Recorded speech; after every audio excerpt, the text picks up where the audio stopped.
A lot of fuss has been made about Instagram's decline as a photo sharing app. It seems like the only way to grow on Instagram is to degrade yourself by making videos like this.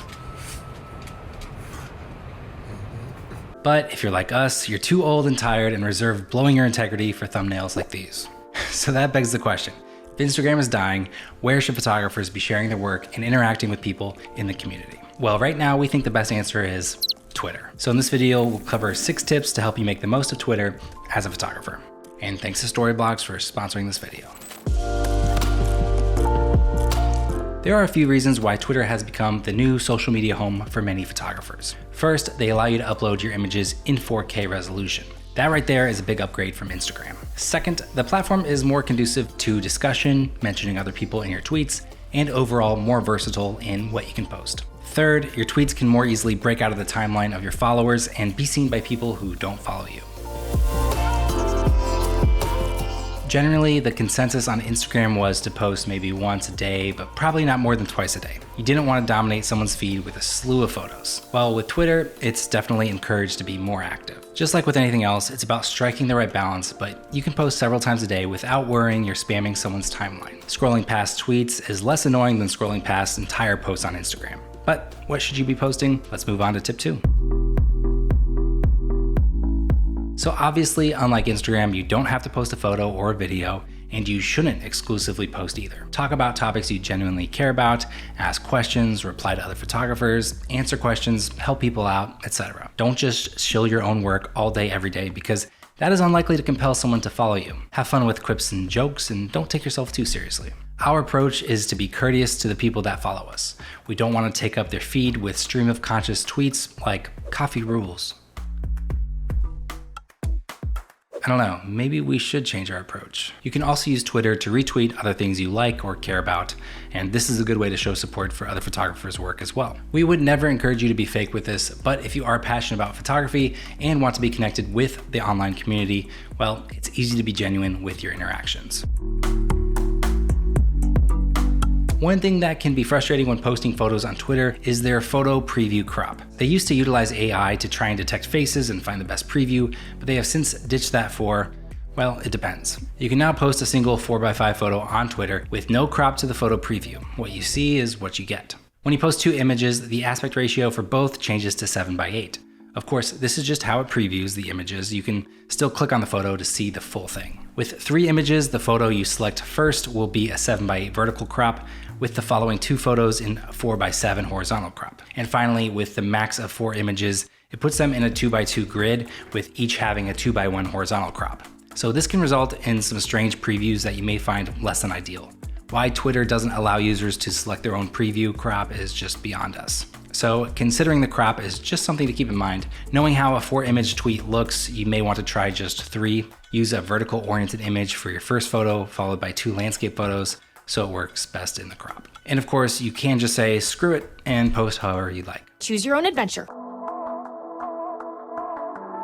Using hashtags on Twitter will be a bit different than on Instagram, where you could just post a comment below your photo filled with 46 hashtags that were maybe sort of relevant to your photo or the clubs you wanted to be in. Twitter is obviously more restricted by character limits, but hashtags can still come in handy here. You just want to post fewer of them. Try to cap it out at 3 or 4 intentional tags. So if you're a film photographer, maybe you include a broad hashtag like film photography, but then narrow it down to also include the stock of the film and the camera used.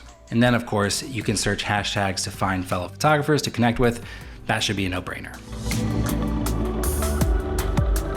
The nature of the social media beast is that in order to grow, you must engage. So some photographers have a very transactional approach to interacting online. They are only focused on themselves and their career or clout. But we would never encourage you to do this. If you are genuinely interested in photography and have an appreciation for the art, interacting online in a real, honest way should be pretty easy to do. One of the good things about Twitter is it is a lot easier to interact with people than Instagram. Somewhere along the way, Instagram screwed up their notifications, at least for us, and a lot of comments and mentions would get buried in the stream of notifications, making it more difficult to interact with your followers. Plus, the comment section isn't really a great place to have back and forth discussions or anything like that. Twitter, however, is better suited for this. We discovered Abuka Morty's work when he would mention us on Twitter and post his stunning photos.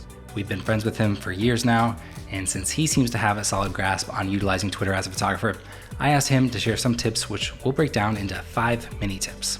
Here's what he said. Support other photographers. In its simplest form, that's liking a tweet, but taken to the next level, that's using your own platform, no matter the size, to bring awareness or show appreciation for another photographer's work. Retweeting other photographers, replying to posts with genuine positivity, and otherwise just engaging with people whose work you respect. Establish a presence in the space by active and continuous support and posting. To truly reap the benefits of social media, this is something you should try to stick with. Having an active presence on the platform is how you strengthen your connections within the community.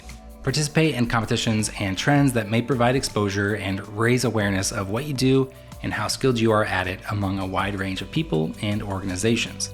So this just further serves to get your work seen by more people. For instance, when Moment asks to see your Monday heaters, get on in there. Or when your second favorite photography YouTubers asks to see your photos, this is your time to shine, baby. Don't spam. I don't know who needs to hear this, but apparently a lot of people do.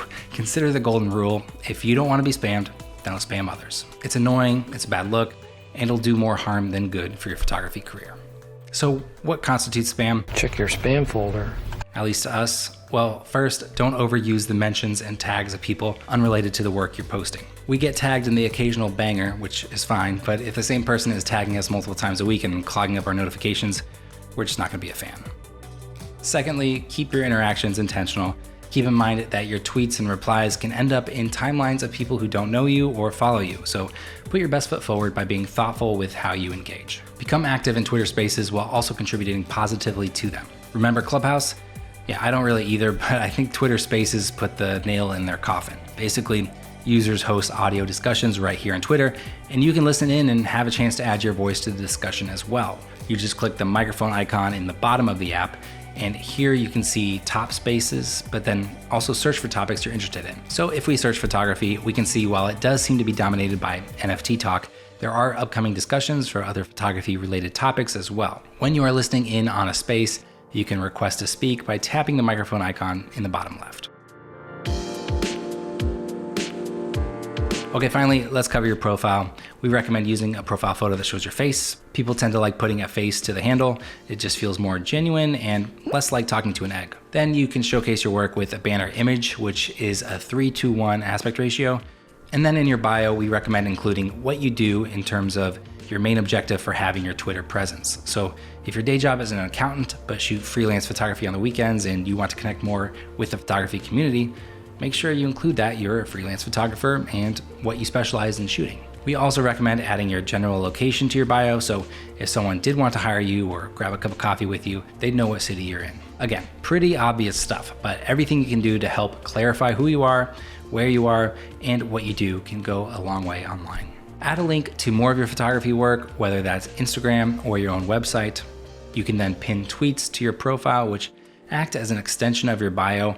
Our pinned tweet is letting people know about our super cool Lightroom preset collection. No, cut the music, not yet. After you've got your profile set up, just take a look at it with an outsider's perspective and see if they would be able to get a sense of you and your photography style. The sponsor for today's video is Storyblocks. Storyblocks helps you bring your stories to life without sacrificing your vision due to time, budget, or resources. They have a massive, ever-growing library of stock footage, After Effects and Premiere Pro templates, music, images, sound effects, and more, giving you everything you need to bring your stories to life. All assets are royalty-free, so you can use your downloaded content anywhere for commercial and personal use, like proving that you're smart, and that you definitely own a motorcycle and not a minivan with full flat third row seating. Regardless, there's subscription plans for every budget, like the unlimited all access plan, which gives you unlimited downloads to over 1 freaking million assets in their library. To check out Storyblocks for yourself and sign up for their unlimited all access plan, click the link in the description. We hope you found these tips to be helpful. Feel free to give us a follow on Twitter at Mango Street Lab. Hit the thumbs up button on this video if you made it this far, and consider subscribing if you haven't already. We'll see you in the next one. Now roll it.